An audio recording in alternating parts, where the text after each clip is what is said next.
미국의 토목학계의 7대 불가사의로 선정할 만큼 유명한 다리가 하나 있습니다. 바로 금문교라는 다리입니다. 이 금문교는 또 다른 말로 골든 게이트라는 교를 이름을 가지고 있죠. 미국 캘리포니아주 샌프란시스코와 캘리포니아주 마린군을 연결해주는 가장 긴 다리입니다. 가보지는 않았지만 사진으로 본 적은 있죠. 금문교는 이 7대 불가사의에 선정할 만큼 정말 공생하기가 매우 어려운 다리입니다. 그래서 많은 사람들이 금문교 건설은 실현 불가능한 꿈이라고 불렀습니다. 왜냐하면 이 골든게이트 이 해협은 태평양 만과 만나는 곳이었습니다. 다시 말해서 간만의 차가 굉장히 크기 때문에 지체만한 파도가 자주 일어났다는 의미입니다. 또 해류를 빠를 뿐 아니라 수심 120m 이상으로 깊었습니다. 게다가 이 짙은 안개와 거센 바람이 있기에 다리 건설이 거의 불가능하다라고 학자들은 이야기했습니다. 그런데 이 다리가 건설될 수 있다고 믿은 한 사람이 있었습니다. 바로 토목 기술자인 조셉 스트라우스입니다. 그는 실현 불가능한 꿈을 불렀던 금문교 건설을 위해 설계도와 계획안을 만들었지만 10년간 거절을 당했습니다. 이 프로젝트를 중지하라는 소송만 무려 2,000건이 넘었다고 합니다. 그는 그리고 10년의 시간이 지나 공식 승인이 이루어져 공사가 시작이 되고 많은 사람들이 불가능하다고 것을 이야기하는데 무려 4년 만에 완공을 했습니다. 그는 어떻게 이 금문교를 완공했을까요? 이 조셉 스트라우스는 다리를 디자인할 때 이 세 가지 하중을 고려해서 해야 한다고 말했습니다.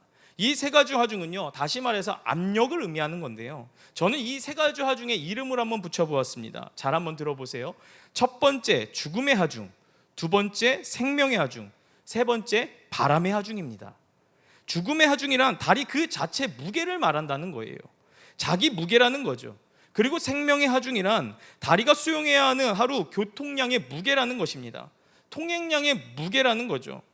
바람의 하중은 다리에 불어붙이는 폭풍과 비바람의 압력을 의미합니다. 그래서 이 조셉 스트라우스는 이 모든 하중을 다리가 감당해낼 수 있는 버팀대를 설계하게 되는데요. 그 금문교는요, 길이가 2.7km, 폭이 27.4m, 무게가 무려 88만 7천 톤, 어마어마한 구조물의 다리라는 거예요. 이 다리는 해변에서 67m 허공에 떠여 있는데요. 한번 사진 한번 보여주실래요? PPT 하면 사진 보여주세요. 사진으로 보시다시피 지금 가운데 세워진 이 두 개의 교각이 받쳐주고 있습니다.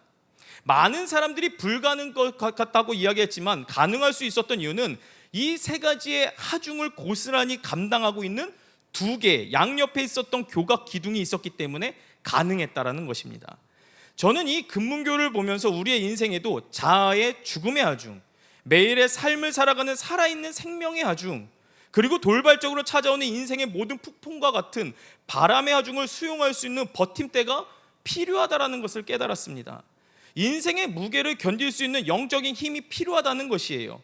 그것이 무엇일까요? 우리 자신이 가지고 있는 삶의 무게를 견디면서 하루하루를 승리로 살아갈 수 있는 비결이 무엇이냐는 것입니다.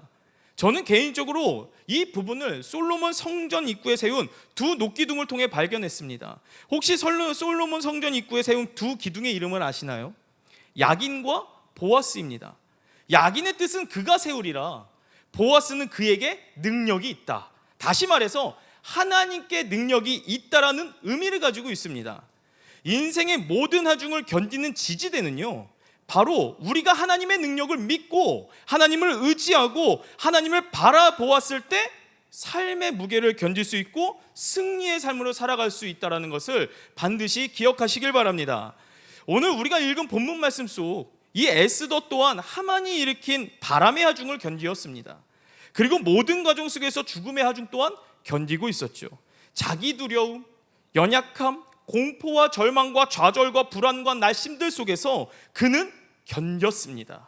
그리고 저번 주에 보았던 이 에스더 7장, 하만이 모르드게를 위해 만든 그 장대에 하만 그 자신이 달리게 하는 마치 하나님의 구원의 섭리를 우리는 7장을 통해 발견했고 보았습니다.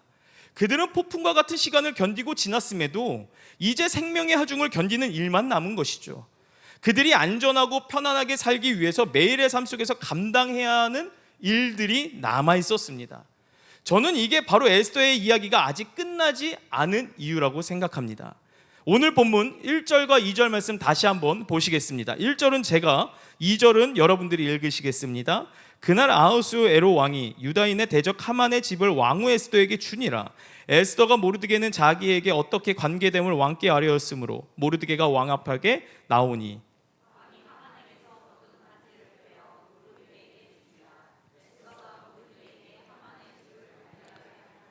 하만이 처형된 후 이 아하수르의 왕이 취한 두 가지 조치가 있었습니다. 하만에게 속해 있던 집과 모든 소유를 누구에게 주었습니까?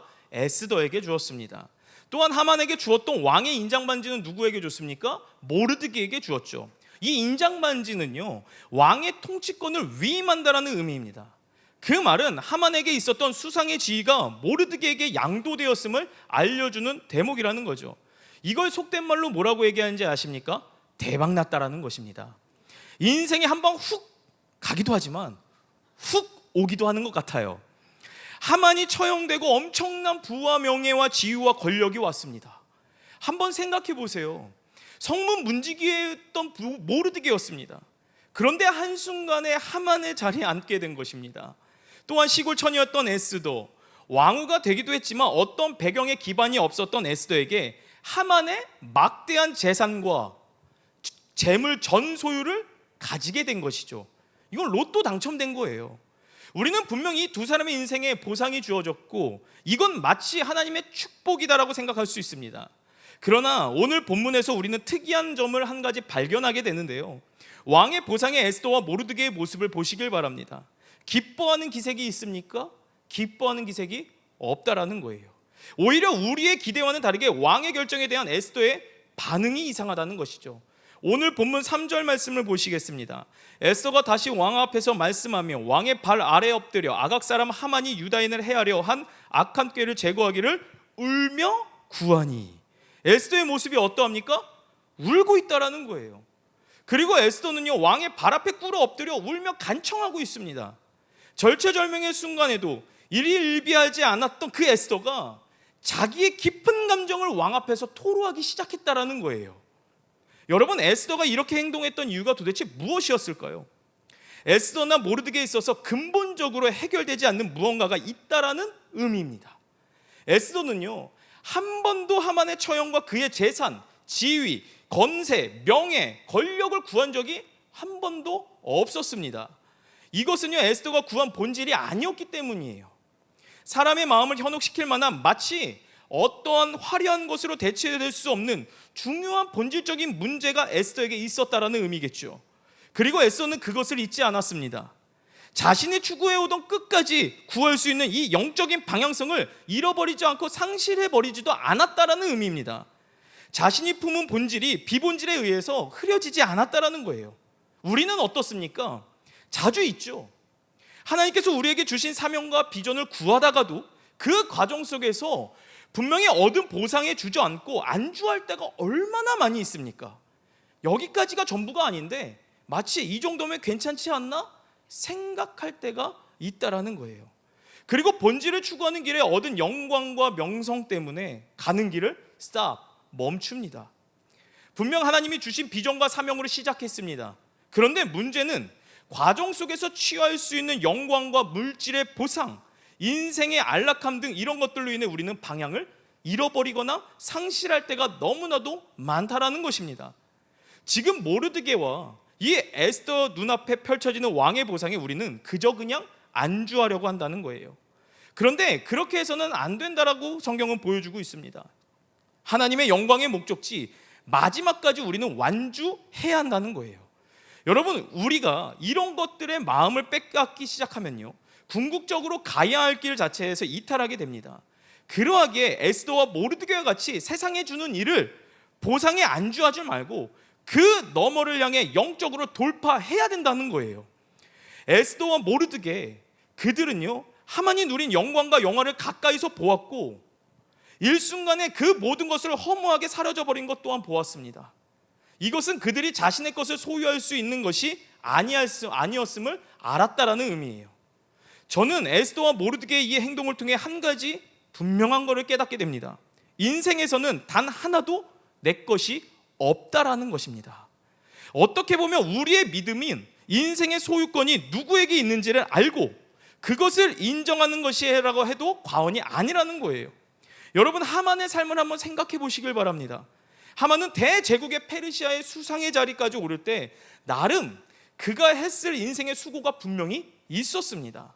왕의 국고에 맡은 그 은 1만 달러를 헌납할 정도로 이 하만은요, 재물을 쌓기 위해 그가 했을 고생들이 굉장히 많았다라는 거예요. 그런데 지금 그에게 속한 재물, 지위와 명예와 권력, 그의 모든 소유가 지금 본문에 누구의 것으로 되어 있습니까? 에스더와 모르드게의 것이 되었다는 거예요. 저는 이 모습을 보면서 시편 39편 6절 말씀이 생각났습니다. 한번 들어보세요. 시편 39편 6절을 보면 사람이란 저마다 이리저리 다니지만 그림자에 불과하고 별것도 아닌 일에 법석을 떨며 누가 갖게 될지 모르는 재물을 차곡차곡 쌓아둔다라고 성경은 기록하고 있습니다. 마치 우리들의 모습을 그대로 보여주는 말씀인 것 같습니다. 우리는 재물을 쌓기 위해 이리저리 고생하고 다니죠. 그런데 결국 그게 다 그림자에 불과하다라고 성경은 기록하고 있습니다. 실체가 없는 것이에요. 별것도 아닌 일들이라는 것이죠. 그리고 재물을 쌓았다 하더라도 이 모든 것이 절대 내가 주인이 될 수 없다라는 것입니다. 이 모든 것은 하나님이 주인이시기 때문에 그분께 속한 것을 누구에게 줄지는 하나님 자신이 결정한다라는 것이에요. 이 사실을 믿으십니까? 그런 하나님께서 우리에게 또 뭐라고 말씀하시냐면 신명기 6장 10절에서 11절 말씀인데요, 저 한 절, 여러분들 한 절 읽으시겠습니다. 신명기 6장 10절에서 11절. 내 하나님 여호와께서 내 조상 아브라함과 이삭과 야곱을 향하여 내게 주리라 맹세하신 땅으로 너를 들어가게 하시고 내가 건축하지 아니한 크고 아름다운 성읍을 얻게 하시며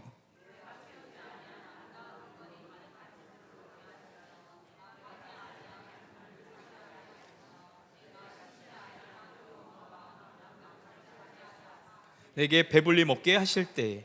여러분, 우리의 인생은 성읍을 구하는 인생이 아니라는 것입니다. 아름다운 물건이나 집을 구하는 삶이 아니라는 거예요. 포도원과 감람나무를 얻기 위해 소란하고 저리 다니는 자들이 아니라고 성경은 말하잖아요. 그럼 우리가 어떤 사람이냐?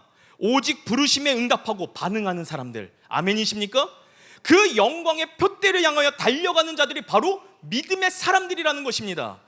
그리고 우리의 일상은 날마다 그의 나라와 그의 영광과 의를 구하고 내 삶을 통해 하나님의 나라가 회복되며 살아가는 사명자의 삶이라는 것을 성경은 우리에게 분명히 제시해주고 있다는 것입니다. 우리가 돈과 명예와 권력을 추구하고 얻기 위해 애쓸 것이 아니라 우리가 본질을 지킬 때 비로소 하나님께서 거저 주신다는 거예요. 우리는 본질에 반응하는 사람들이 되어야 합니다. 에스더와 모르드게, 오늘 본문에서 본질에 반응하는 자들이었어요. 그 본질에 반응하여 다시 한번 생명을 거고 왕 앞으로 간청하며 나아갔다라는 거죠. 저는 에스더의 이 모습을 보면서 D-Day와 V-Day가 생각이 났어요. 한 번쯤은 들어보셨을 것 같은데 혹시 D-Day와 V-Day에 대해서 아시나요? 흔히 결정적인 날을 말할 때 사용하는 이 D-Day는 2차 세계대전 당시에 나온 군사용어입니다. 2차 세계대전 당시에 독일에 룸멜 장군이 있었어요. 1943년 6월 1일 이 룸멜 장군이 독일 군대에게 프랑스 서부 해안의 경계를 강화하라고 명령을 내린 적이 있었죠. 왜냐하면 연합군들이 이 프랑스 상륙을 그들에게 허용한다면 독일의 전세가 결정적으로 불리할 거라고 생각하고 판단했기 때문이죠. 그런데 갑작스럽게 기상이 악화되기 시작합니다. 한치 앞을 내다볼 수 없는 안개가 해안을 덮기 시작해요.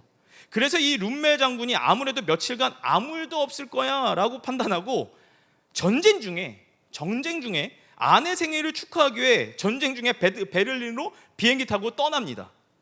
그리고 바로 그 다음날 연합군의 대대적인 상륙작전이 시작이 되는데요, 그래서 그날을 가리켜 역사는 D-Day라고 부르는 거예요.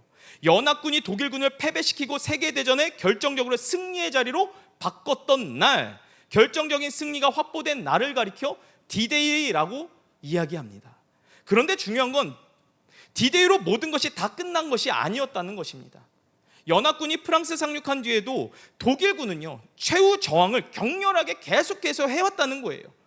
마침내 독일이 마지막 패배를 하고 연합군이 최후 승리를 얻던 날, 거둔 날, 2차 세계대전은 끝났습니다. 그래서 그날을 기념하여 V-Day, 승리의 날이라고, 최종의 승리의 날이라고 이야기를 했다는 것입니다. 에스더에게서도요, 모든 전세가 역전된 디데이는 하만이 장대에 걸린 순간이었을 것입니다. 그러나 그것이 최종 승리를 말해주는 것이 아니었다라는 거예요. 악한 원수 하만이 죽었지만 여전히 그의 추종 세력들이 잔존하고 있을 뿐 아니라 그가 반포한 죽음의 칙령, 유다 민족을 다 멸살할 것이다라는 것들이 유효했다는 것입니다. 에스더의 최종 승리, 완전한 승리를 위해 다시 자신의 전부를 드려야 했다라는 거죠. 여러분, 우리는 누구나 D-Day나 V-Day 사이를 살아가고 있습니다. 하나님은 우리가 기도하고 엎드릴 때 D-Day를 주세요. 은혜와 긍휼로 얻는 결정적인 전환점들을 말이죠. 그러면 우리는 대부분 이제 응답 받았으니까 다 끝났네, 다 이루었다고 생각합니다. 근데 아니에요. 하나님이 주신 최종 승리가 있다라는 거죠. 인류 역사도요, 이 D-Day와 V-Day에 살고 있습니다.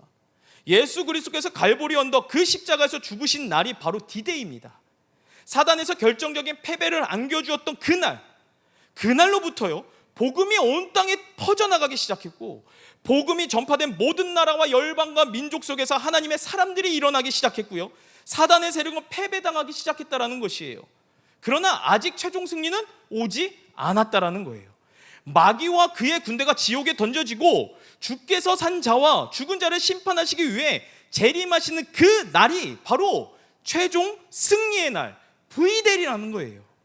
그렇기 때문에 우리는요, 이 최종 승리가 오기까지 영적으로 깨어 기도해야 된다는 것이죠. 영적으로 깨어 기도를 통해 어둠의 권세와 싸우고 세상과 싸우고 죄와 우리 자신의 연약함과 늘 싸워야 한다라는 것입니다. 오늘 본문의 에스더와 모르드게, V-Day, 다시 말해서 최종 승리를 위해 움직이고 있습니다. 본문 5절과 6절 말씀, 저 한 절, 여러분들 한 절 읽으시겠습니다. 본문 5절, 6절. 이르되 왕이 만일 즐거워하시며 내가 왕의 목전에 은혜를 입었고 또 왕이 이 일을 좋게 여기시며 나를 좋게 보실진대 조서를 내리사 아각 사람 함므다다의 아들 하만이 왕의 각 지방에 있는 유다인을 진멸하라고 꾀하고 쓴 조서를 철회하소서.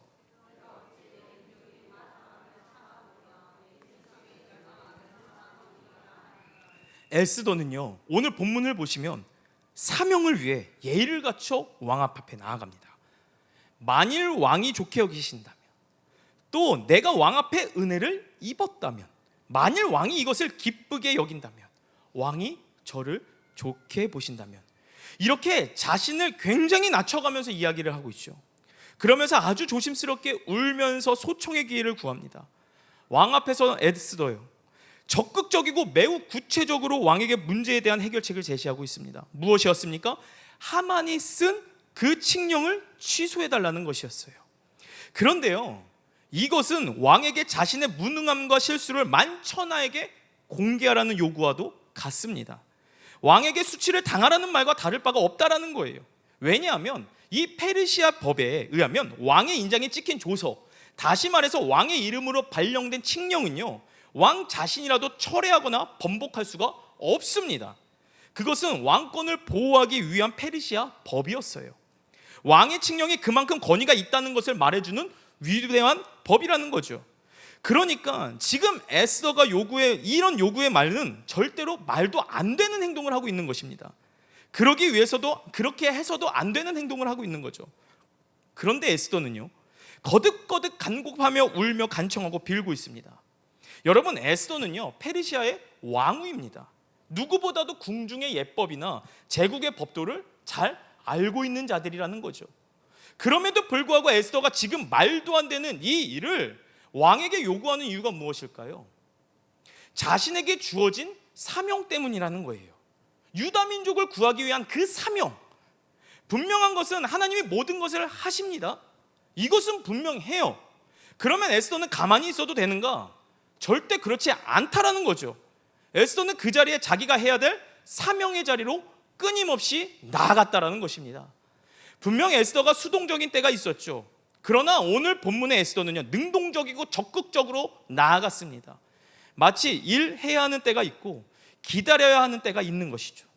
하나님께 모든 것을 맡겨야 하는 때가 있고 모든 것을 책임지는 것처럼 적극적으로 나가야 될 때가 있다라는 것입니다. 에스더는요, 아하수로 왕에게 적극적으로 호소하기 시작합니다. 자신의 모든 것을 드러냈습니다. 더 이상 뒤로 물러날 자리도 없었다라는 거예요. 아하수로 왕의 마음을 움직여달라고 기도했다면 이제는 왕에게 자신의 소원을 말해야 한다는 것이죠. 그래서 에스더는 가만히 있지 않고 적극적으로 왕 앞에 호소하고 있는 것입니다. 우리에게도 이와 에스더와 같은 모습이 필요하다라는 거예요. 우리가 문제 앞에서 기도했다고 마냥 알아서 주님께서 해결해 주겠지라고 생각하면은 결코 안 됩니다. 주님, 내 자녀 서울대 보내주십시오. 근데 그 자녀는 공부하지도 않고 매일같이 PC방 가서 놀고 있는 거예요. 그렇다고 해서 서울대를 들어갈 수 있겠습니까? 분명히 우리가 해야 할 역할들이 있다라는 것입니다. 만약 에스더가 기도했으니까 하나님께서 우리 민족 구해주시겠다라고 생각하면서 안주했다면 유다 민족 다 죽었을 수도 있습니다. 그러나 에스더 하나님께 기도하고 간구했지만 믿음으로 자기의 역할을, 자기의 사명을 감당하기 위해 적극적인 시도를 하고 있다라는 것입니다. 그런 에스더에게 아하수에로 왕이 말하기 시작하는데요, 오늘 본문 7절에서 8절 말씀 다시 한번 저 한 절, 여러분들 한 절 읽으시겠습니다. 아하수에로 왕이 왕후 에스더와 유다인 모르드게에게 이르되 하만이 유다인을 살해하려 함으로 나무에 매달렸고 내가 그 집을 에스더에게 주었으니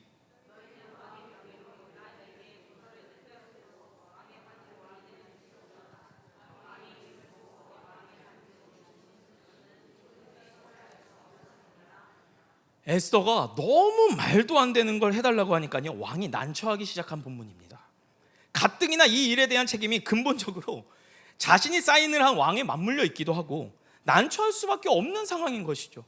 그러나 참 신기합니다. 왕의 마음에 미안한 마음이 자리에 잡혀 있었습니다. 에스더를 향해 설명을 하고 있습니다. 하만이 유다인을 공격해서 내가 그 집을 에스더에게 해주었고 그를 나무에 목말랐음을 이야기하고 있는 거예요. 이 말은 무슨 말이냐? 아하수로 왕도 자신도 최선을 다했다라는 의미입니다. 그러면서 뭐라고 말합니까? 새로운 칙령에 대해 말하는데요, 정말 기적입니다. 놀랍다라는 거예요. 자기가 수모를 당할 수 있음에도 불구하고 에스더와 모르드게에게 마음대로 유다 사람들을 위해 새로운 칙령을 발행하라 라고 성경은 기록하고 있죠. 모르드게는요, 즉시 왕의 서기관을 불러 새로운 칙서를 쓰고 그것을 127도 각기 다른 언어로 기록해 공표하기 시작합니다. 그것은 유대인들이 연합해서 그들을 공격하는 하만의 잔존 세력을 대항하여 공격하고 방어할 수 있는 권리였다는 거죠. 여러분, 에스더가 최선을 시도하니까요, 왕의 입장에서도 최선의 결정을 내리기 시작한 것입니다. 이것을 우리는 반드시 기억해야 된다는 거예요.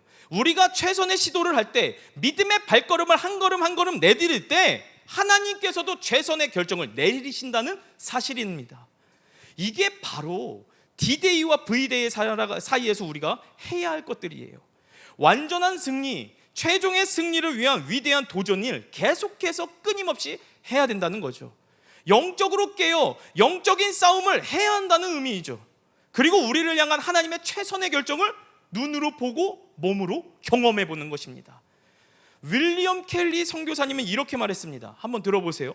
하나님을 위해 위대한 일을 시도하라. 그리고 하나님으로부터 위대한 일을 기대하라. 아멘이십니까? 바라기는 저와 여러분이 하나님을 위해 위대한 일을 시도하고 하나님으로부터 위대한 일을 기대하는 하나님의 백성, 하나님의 자녀가 되기를, 또한 그러한 인생 살게 되기를 주님의 이름으로 축복드립니다. 이 에스더의 적극적인 태도를 아하수에로 왕은 에스더의 소원으로 들어주기로 결심합니다. 이 말을 들은 에스더와 모르드게 얼마나 감격적이었겠습니까? 에스더는 그동안 살얼음판 위를 늘 걷는 듯 조마조마했을 것입니다. 기도는 하지만 그럼에도 불구하고 마음 한편에 두려움이 있었겠죠. 그런데 오늘 본문의 역사가 에스더 쪽으로 기울이기 시작됩니다. 아하수에로 왕은 에스더의 말을 전적으로 수용했죠. 아하수에로 왕이 어떻게 이런 결단을 내렸을까요? 바로 하나님이 섬세하게 일하셨기 때문에 가능했음을 저는 믿습니다. 사랑하는 성도 여러분, 하나님이 풀지 못하는 문제는 없습니다. 하늘의 어인이 중요하죠. 하나님이 결제하시면 모든 것이 다 됩니다. 하나님이 푸시면 모든 것이 풀린다라는 사실입니다. 오늘 함께 읽진 않았지만요, 에스더 8장 말씀, 8장 마지막 절을 보면은 기가 막힌 고백들이 적혀 있습니다. 매우 의미 있는 기록들이 남겨져 있는데요, 마지막 절 함께 읽으시겠습니다. 왕의 어명이 이르는 각 지방 각 읍에서 유대인들이 즐기고 기뻐하여 잔치를 베풀고 그날을 명절로 삼으니 본토 백성이 유다인을 두려워하여 유다인 되는 자가 많더라. 아멘. 유다 사람들에게 행복과 기쁨, 즐거움과 영예가 있었습니다. 왕의 칙서가 전달된 각 지방과 각 성에서는 유다 사람들 사이에 기쁨과 즐거움이 넘쳐서 잔치를 베풀었고 그날을 축일로 삼았다라고 성경은 기록하고 있습니다. 그리고 그 땅에 사는 여러 민족들 가운데 많은 사람들이 유다 사람들을 두려워하기 때문에 자기 스스로 유다 사람이 되기도 했다라고 성경은 기록하고 있죠. 여러분, 하만의 칙령이 발효되었을 때 유다인들은요, 저마다 베옷을 입고 금식하며 통곡하며 소리 높여 엉엉 울었습니다. 심지어 그들은 유다인이라는 이유로 많은 불이익을 당했었죠. 그런데 오늘 본문의 유다 사람들의 모습은 어떻습니까? 그들의 행복과 기쁨과 영예와 즐거움이 있었습니다. 그리고 그 누구도 유다인들을 공격할 만큼 막지 못했다라는 거예요. 왜냐하면 그들의 하나님께서 배후의 영광으로 그들을 호위하고 계심을 그 모든 사람들이 알았기 때문이라는 거죠.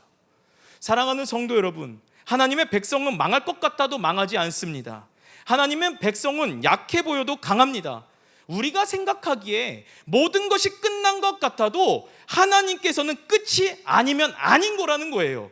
하나님은 또 다른 이야기를 쓰고 계시다라는 거죠. 왜 그렇습니까? 하나님께서 모든 것을 쥐고 계시기 때문에. 아멘이십니까? 약한 자, 악한 자가 아무리 강해도 하나님 앞에서는 어림없습니다. 하나님의 구원은 실패하지 않습니다. 하나님은 우리가 상상하지 못하는 방법으로 하나님의 백성을, 하나님의 자녀를 악에서 건져내 주시는 분임을 반드시 믿으시길 바랍니다. 저는 오늘 이 에스더의 본문 말씀을 묵상하면서 이 찬양이 그렇게 생각이 많이 났어요. 부르면 안 될 것 같아서 제가 가사만 읽도록 하겠습니다. 내 손을 주께 높이 듭니다. 내 찬양 받으실 주님. 내 마음을 주께 활짝 엽니다. 찬양 받으실 주님. 그리고 다 아시는 후렴이죠. 슬픔 대신 희락을, 재 대신 화관을, 근심 대신 찬송을, 찬송의 옷을 주셨네. 엄청난 위로이지 않습니까? 저는 에스더 이 8장 말씀을 묵상하면서 이 찬양이 계속 떠오르면서 위로가 되더라고요. 내가 할 수 있는 것 아무것도 없지만 내가 믿는 하나님이 하시면 된다. 그 믿음. 여러분, 어제가 슬픔과 탄식과 한숨뿐이었을지라도 여러분의 오늘은 기쁨과 영광의 노래가 될 것임을 믿으시길 바랍니다. 그 이유는 우리의 슬픔을 주께서 기쁨으로 변화시켜 주시고 재 대신 화관을, 근심 대심을 찬송의 옷을 주실 뿐 아니라 저와 여러분 머리에 의의 관을 씌워 주시기 때문임을 반드시 믿으시길 바랍니다. 새로운 시작이 오늘 이날 D-Day와 V-Day 사이를 살아가는 우리 인생 속에 최후 승리를 얻기까지 하나님 앞에 매 순간순간마다 기도로 도전하고 말씀으로 살아내는 저와 여러분들이 되시길 주님의 이름으로 축복드립니다.